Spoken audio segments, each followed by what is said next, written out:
So I love people. At the end of the day, I need to surround myself with people. So I did this 120-kilometer hike in the backcountry, no cell service, bear country. My first night, I had a bear in my campsite, and I didn't know what to do Jeez. because you don't wanna have an issue with a bear. It was a black bear, so it's not as dangerous as a grizzly area. So I might go hiking or snowshoeing, go looking for wild animals, elk, otters, whatever's in the area. Or like last weekend, it was more of a cross country skiing camping adventure. So we went cross country skiing at three different sites and just took advantage of that, and then finished off with some ice fishing later on that Saturday evening. Oh, it's like just an average day out. A little bit. So actually, even today, the car I drive is 21 years old. And this summer, I actually needed to replace the alternator on it. And I couldn't afford to pay a mechanic to do it for me. So I actually went to Canadian Tire where I could pick up an alternator, found which one I needed, brought it home. And then Dad, thankfully, has gifted me all the tools I need. Being a farmer, I have everything I need here. And I actually changed my own alternator in my car in the parking Awesome. lot of my apartment building.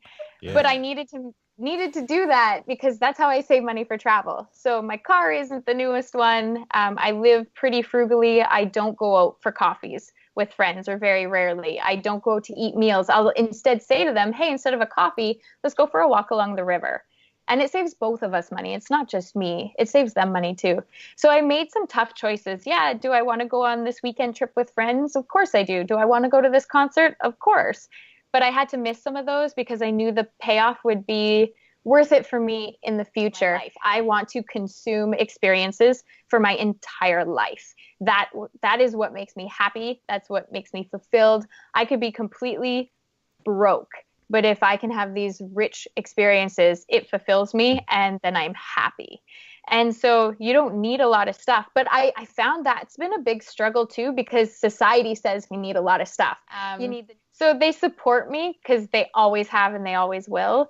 But I do know behind the scenes that they are nervous and worried about me. And even sometimes I would just call mom up and be like, you'll never guess what I did today. And then tell her afterwards versus telling her before. Yeah. And tell her like half the story. Yeah. Right? Yeah. Yeah, I saw this She little doesn't cup need to know all today. the details. Yeah, it was so cute. Yeah. Oh, Yeah.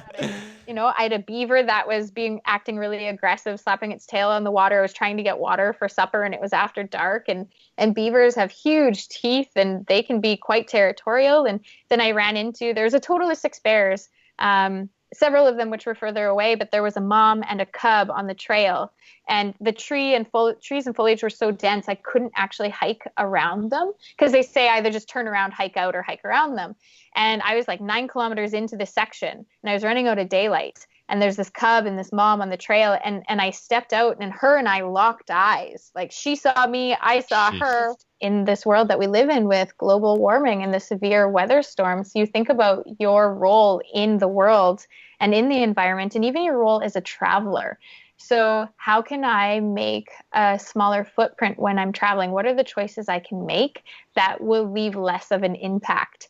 So something as small as I will go into a country, in many countries you do need to buy bottled water, but I will usually buy a big bottle of water and then keep it for several days. I'm not always buying new bottles of water. Sometimes I take my own water treatment in with me so I don't have to continually buy things. And that's one of my favorite things in my social media world is saying, hey, I'm a woman out doing all these crazy outdoor adventure activities. So you absolutely can do it too, because I am just an average person. I am probably not as good as most people at doing things. I'm just willing to get out and make mistakes. And I joke with friends, like I'm forever actually stitching up holes in my like yoga pants and leggings because I fall so often learning new activities, like literally falling on the snow skiing or tripping and falling while hiking.